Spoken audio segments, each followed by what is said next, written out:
नमस्कार जय जगन्नाथ। दिने माता पार्वती शंकर भगवान को पचारुचंदी ब्रह्मज व्यापक बीरज अज अकलनीय भेद सौके देह धरे नर जाने अजानत वेद विष्णु जसुरहित नरतनुधारी सोई सर्वज्ञ जता त्रिपुरारी।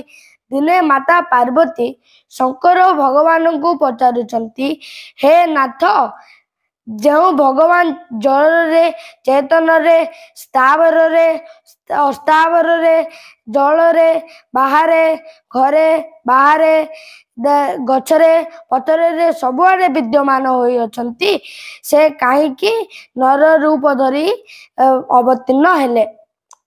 जड़ जड़ चेतन जब जीव जत सकल राममय जाने बंदौ सबके पद कमल सदा जोरी जुग पानी।